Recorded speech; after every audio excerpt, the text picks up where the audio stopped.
चलिए स्टार्ट करते हैं एमसीक्यू सॉल्व करना। तो क्वेश्चन नंबर 1 कुछ इस प्रकार है, व्यष्टि अर्थशास्त्र में निम्न में से किसका अध्ययन किया जाता है। तो व्यष्टि मतलब व्यक्तिगत, तो व्यक्तिगत परिवार का, फर्म का, व्यक्तिगत उद्योग का या सभी का, इन सभी का उपयोग किया जाता है व्यष्टि अर्थशास्त्र में। तो राइट आंसर इज डी, इनमें से सभी। अगले प्रश्न की तरफ चलते हैं। समष्टि अर्थशास्त्र में अध्ययन किया जाता है, मतलब समष्टि अर्थशास्त्र में किसका अध्ययन किया जाता है, व्यक्तिगत परिवार का, फर्म का, इकाई का या समग्र का। तो समष्टि मतलब समग्र, जिसमें सबको सम्मिलित किया जाता है।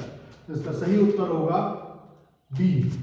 तीसरे प्रश्न की तरफ चलते हैं हम। तीसरा प्रश्न है, अर्थशास्त्र की प्रकृति क्या है, मतलब विज्ञान है, कला है, दोनों है या इनमें से कोई नहीं है। तो इसका सही उत्तर होगा विज्ञान एवं कला, मतलब दोनों। तो तीसरे प्रश्न का सही उत्तर है सी। अगले प्रश्न की तरफ चलते हैं।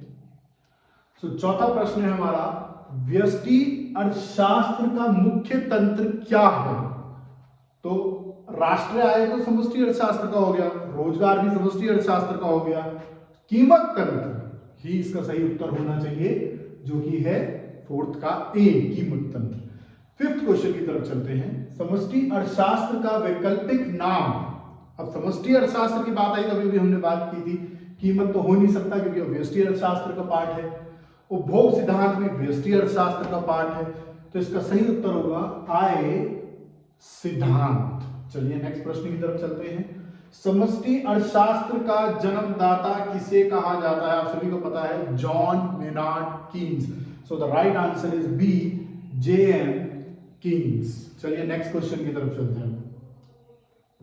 क्वेश्चन नंबर 7, अर्थशास्त्र धन का विज्ञान किसने कहा है। ये किस अर्थशास्त्री ने कहा है कि अर्थशास्त्र धन का विज्ञान है। तो इसका सही उत्तर होगा एडम स्मिथ, और यही हमारे अर्थशास्त्र के जनक भी हैं। चलिए नेक्स्ट प्रश्न की तरफ चलते हैं। क्वेश्चन नंबर 8, विश्वव्यापी महामंदी का वर्ष काल कौन सा है, निम्न में से कौन सा है। तो कौन सा, 1929 से 32, 39, 33 या 36। तो इसका सही उत्तर होगा बी, 1929 से 1939। नेक्स्ट प्रश्न की तरफ चलते हैं।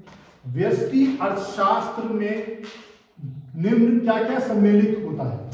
तो व्यष्टि में व्यक्तिगत चीजें तो होती हैं, तो इकाई भी होगी, मूल्य निर्धारण भी होगा और छोटे छोटे चर भी होंगे, उसका अर्थ ही छोटा है। तो इसका सही उत्तर होगा डी, उपयुक्त सभी। चलिए नेक्स्ट प्रश्न की तरफ चलते हैं। नेक्स्ट प्रश्न हमारा, प्रोफेसर कीन्स की प्रसिद्ध पुस्तक कब प्रकाशित हुई। मैं पुस्तक का नाम बता देता हूं, general theory of employment, interest and money, जो कि पब्लिश्ड हुई थी 1936 में। ठीक है, नेक्स्ट क्वेश्चन, माइक्रोज। अब माइक्रोज जिसका अर्थ होता है छोटा, निम्न में से कौन सा शब्द, मतलब कौन सी लैंग्वेज से लिया गया है। तो अगर हम माइक्रो की बात करें तो ये कौन सी लैंग्वेज से लिया गया है, ए, ग्रीक लैंग्वेज से लिया गया। अगले प्रश्न की तरफ चलते हैं। उत्पादन संभावना वक्र किस और होता है। कैसे देख लीजिए, उत्पादन संभावना वक्र इस तरीके से बनता है, जिसको इंग्लिश में पीपीसीटी कहते हैं, और ये कॉनकेव है, और कॉनकेव को हिंदी में कहते हैं नतोदर। तो इसका सही उत्तर होगा ए, अक्ष की ओर नतोदर होता है, जो कि सही होगा, कॉन्वेक्स होता है उन्तोदर। ठीक है, नेक्स्ट क्वेश्चन की तरफ चलते हैं।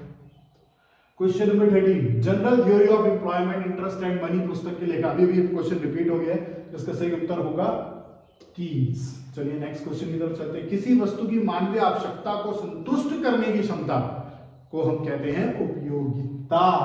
चलिए नेक्स्ट प्रश्न की तरफ चलते हैं। परिवर्तनशील अनुपातों के नियम। अब परिवर्तनशील अनुपातों के नियम आपको सभी को याद होने चाहिए, IRF, DRF, NRF। जी हाँ, और यह अल्पकाल में होता है, तो इसका सही उत्तर होगा अल्पकालीन परिवर्तनशील अनुपातों के नियम का। नेक्स्ट प्रश्न की तरफ चलते हैं। चीनी के उत्पादन में गन्ना। तो भैया अंतिम वस्तु तो नहीं हो सकता, क्योंकि चीनी के उत्पादन में गन्ना, अब गन्ना तो यूज हो रहा है किसी और वस्तु को बनाने के लिए, तो इसका सही उत्तर होना चाहिए, जो गन्ना है वो है एक मध्यवर्ती वस्तु कहलाएगी। इसका सही उत्तर ये है। एक खुली अर्थव्यवस्था में, नेक्स्ट प्रश्न है, एक खुली अर्थव्यवस्था में समग्र मांग के घटक होंगे। क्या घटक होंगे, खुली अर्थव्यवस्था। तो भैया जिस अर्थव्यवस्था में व्यापार अपने देश के साथ साथ बाहर भी किया जाए, मतलब निर्यात किया जाए, आयात किया जाए, तो इसका सही उत्तर होगा C, AD equal to C plus I plus G plus X minus N. Next question की तरफ चलते हैं। इनमें से कौन सा मौद्रिक नीति का घटक नहीं है? बैंक दर होता है, रेपो दर भी होता है, मौद्रिक नीति को क्वांटिटेटिव में आते हैं ये, खुले बाजार की क्रिया भी होती है, तो इनमें से कोई नहीं। अच्छा ये गलत है, तो इसमें होगा अप्रत्यक्ष कर, जो कि नहीं है, तो थोड़ा सा मिसप्रिंट हो गया है, इसका सही उत्तर होगा अप्रत्यक्ष कर। वैसे तो सभी हैं इसके। नेक्स्ट प्रश्न की तरफ चलते हैं। इनमें से सही विकल्प चुनिए। अब आप सभी को याद होगा MPC plus MPS equal to 1 होता है, इन दोनों का संबंध 1 होता है। तो अगर हम एमपीएस को वही रखें और एमपीसी को तो ले जाए तो 1 माइनस एमपीसी इज एमपीएस, तो इसका सही उत्तर होगा B, 1 minus MPC. Next question इधर, इनमें से गलत कथन बताइए। अच्छा, अंतिमान वक्र जिसको आप आईसी कहते हैं, दो वक्र एक दूसरे को नहीं काटते, बिल्कुल सही बात है, नहीं काट सकते हैं। ऊंचा आईसी अधिक संतुष्टि प्रदान करता है, ये भी बात बिल्कुल सही है।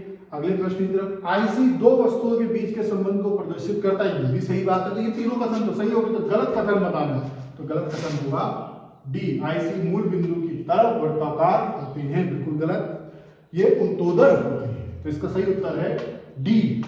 Thank you.